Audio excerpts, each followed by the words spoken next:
100 দিনের কাজে বসানো হয়েছিল গাছ। বাঁকুড়া রায়পুরে সেই সব গাছেই কোপ। এরই বিরুদ্ধে সরব স্থানীয়রা, বন্ধ করে দিলেন গাছ কাটার কাজ।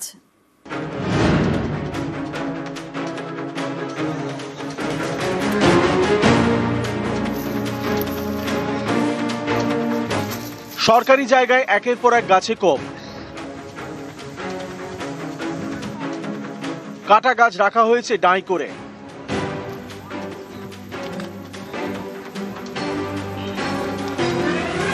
বাঁকুড়ার রায়পুর ব্লকে বক্সি গ্রাম।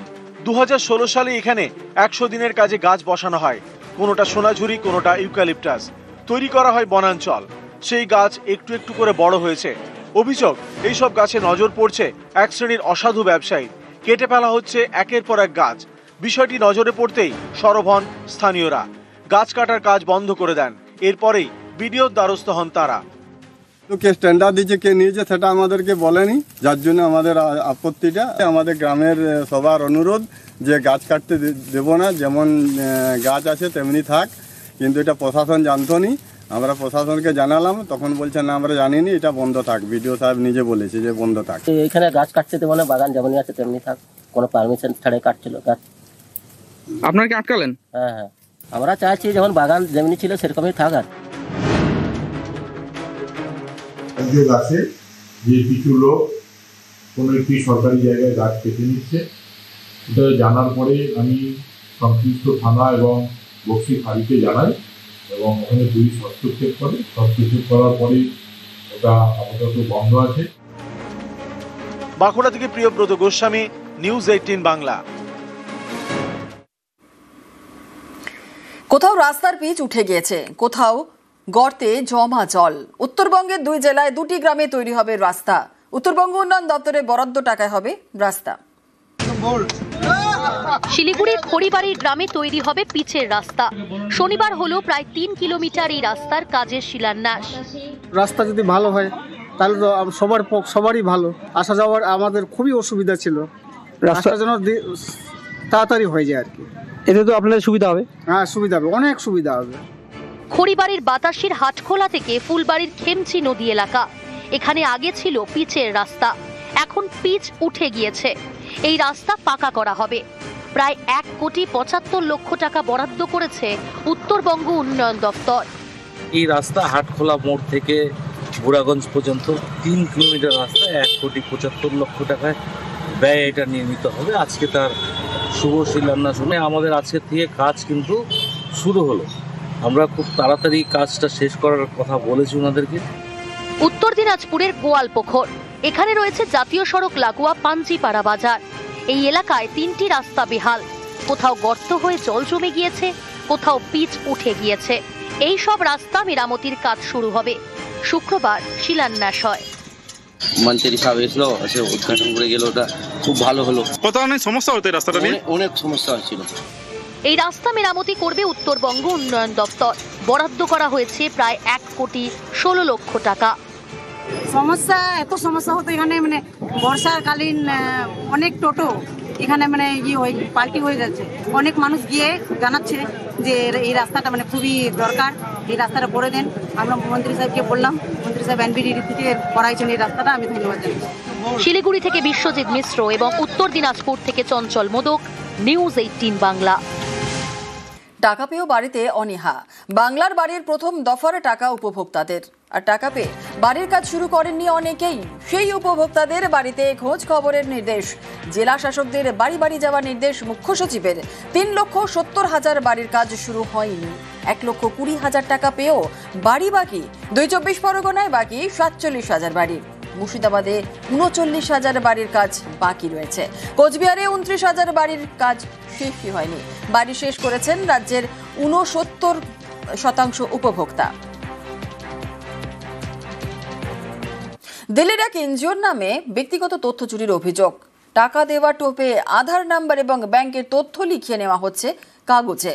কালিকাপুর বস্তি এলাকায় চাঞ্চল্যকর অভিযোগ। এই নিয়ে আনন্দপুর থানায় অভিযোগ জানিয়েছেন স্থানীয় কাউন্সিলর।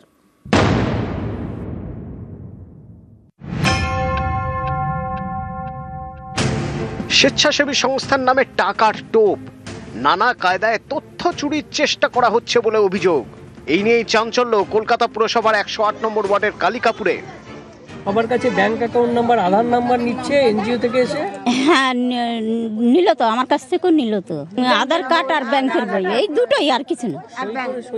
হ্যাঁ বলেছে যে ব্যাংকে তোমাদের নামে কিছু টাকা ঢুকবে, এই বলেছে, আর কিছু বলে। এর আগেও সমীক্ষার নামে তথ্য হাতানোর চেষ্টার অভিযোগ উঠেছে। এ নিয়ে বারবার সরব হন মুখ্যমন্ত্রী। আমি শুনছি অনেক বাইরের লোক, কেউ আসাম থেকে, কেউ ইধার থেকে, কেউ উধার থেকে, বিভিন্ন লোক বিভিন্ন এলাকায় ঢুকে এমনকি আমাদের সমর্থকের কাছেও তার নাম্বার, তার প্যান কার্ড নাম্বার, তার আধার কার্ড নাম্বার, তার ফোন নাম্বার, সে কি করে তার ডিটেলস নিয়ে চলে যাচ্ছে অফিসারদেরও। আমি পুলিশকে বলবো, বি অ্যালার্ট। কখনো আবার কল্যাণী এইমসে মেন্টাল হেলথ সার্ভের নামে তথ্য হাতানোর চেষ্টার অভিযোগ তুলেছেন মুখ্যমন্ত্রী। কল্যাণী এইমস সেন্ট্রাল গভর্নমেন্টের আন্ডারে মেন্টাল হেলথের নাম করে পরোক্ষভাবে এনআরসির নামে একটা সার্ভে করছে। আমি সমস্ত জনসাধারণকে আবেদন করব, যে কোনো সংস্থা যদি আপনাদের কাছে কোনো বাড়িতে কোনো ব্যাপারে সার্ভে করতে যায়, তাহলে আপনারা স্টেট গভর্নমেন্টের কাছে কোয়ারি করে জেনে নেবেন। স্টেট গভর্নমেন্ট যদি কোনো সার্ভে কোনোদিনও করে আপনাদের জানিয়ে দেবে।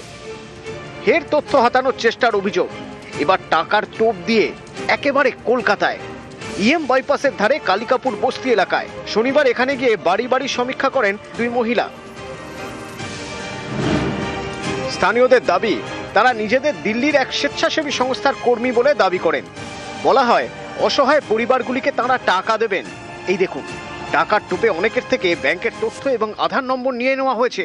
কয়েকজন সইও করে দিয়েছেন, কিন্তু যে স্বেচ্ছাসেবী সংস্থার নামে এই সমীক্ষা চলছে তাদের নাম নেই ফর্মে। আমার হচ্ছে ব্যাংকের বইয়ের ছবি তুললো, তোমার আধার কার্ডের ছবি তুললো। তখন আমার ডাউট হয়েছিল যে ব্যাংকের বইয়ের এরকম ছবি তুলে পুরো ব্যাংকের বইয়ের পুরো ডিটেলস নিচ্ছে। তখন আমি এইটাই ভাবলাম যে যেহেতু ক্লাব থেকে এসছে, ক্লাবের সবাই আছে, যার জন্য ওটা ভেবেও আমি চুপ করে গেলাম। উপর মহলে যারা আছেন, আমাদের উপরে স্টাফ, ওনারা জানিয়েছেন বলেছেন, সেটা আমি জানি। কনসার্ন লেটার বলে বা পারমিশন লেটার বলে, সেটা ওনারা করেছেন। ওটাতে তো আমরা থাকি না, আমরা যেহেতু ফিল্ডে কাজ করি, তো ওই লেটারও নাকি ওনাদের কাছে আছে। এ নিয়ে আনন্দপুর থানায় অভিযোগ জানিয়েছেন স্থানীয় কাউন্সিলর। স্বেচ্ছাসেবী সংস্থার কর্মী বলে দাবি করা দুজনকে জিজ্ঞাসাবাদ করেছে পুলিশ। এটা খটকা লাগে, খটকা লাগাতে আমি তাদেরকে ডেকে যখন জিজ্ঞেস করি, তখন তারা বলে যে এটা আমরা কোনো কাজ করছি না, এটা দিল্লির একটা সংস্থা কাজ করছে। তারপরে আমি থানায় অভিযোগ জানাই। আমার মনে হচ্ছে এখানে কোনো বৃহৎ কোনো ষড়যন্ত্র লুকিয়ে আছে, কারণ যা যা ডকুমেন্টস নেওয়া হচ্ছে একটা গরিব মানুষের ব্যাংকের অ্যাকাউন্ট শূন্য করে দেওয়ার পক্ষে যথেষ্ট। নির্বাচন সামনে, আর তার আগেই এভাবে তথ্য সংগ্রহে কার্যত আতঙ্কের পরিবেশ তৈরি হয়েছে কলকাতা পুরসভার 108 নম্বর ওয়ার্ডের কালিকাপুর বস্তিতে। আনন্দপুর থানা এই ঘটনার তদন্তে নেমেছে। রাজ্যে এসআইআর চলাকালীন তথ্য হাতানোর চেষ্টার অভিযোগ, এ নিয়ে অনেকের মনে আতঙ্ক তৈরি হয়েছে বলে দাবি। এতে রাজনীতির হাওয়াও গরম। বিভিন্ন এনজিও বা বিভিন্ন সংস্থা সংগঠনের নাম করে কিছু লোক বাইরে থেকে এসে হঠাৎ সমীক্ষার নাম করে তথ্য চাইছে, এরকম যাকে তাকে কাউকে দেবেন না। এবং সন্দেহজনক কেউ এলে বা বহিরাগত এই ধরনের কেউ এলে স্থানীয় প্রশাসন বা যারা দায়িত্বপ্রাপ্ত আছে তাদের সঙ্গে যোগাযোগ করুন। এইভাবে নিজেদের বা পারিবারিক পরিচয়, তথ্য এগুলো তাদের হাতে তুলে দেবেন না। এটা আমরা বারবার বলছি, সতর্ক থাকুন এবং স্থানীয় যারা দায়িত্বপ্রাপ্ত আছে তাদের সঙ্গে যোগাযোগ করুন। রাজ্য সরকার করছেটা কি, যে কাউন্সিলরকে আগে কমপ্লেন করতে হচ্ছে, ঢোকার আগেই তো ধরে ফেলা উচিত। বিএসএফ দেখছে না বলে, অনুপ্রবেশকারী ঢুকছে বলে বারে বারে যারা ঢেকুর তুলছেন, সেখানে কি অন্যায় কথা, এসে নিয়ে চলে যাচ্ছে। কারা নিচ্ছে, কেন নিচ্ছে, কে সই করাচ্ছে, সবই দেখা দরকার। নিউজ 18 বাংলা।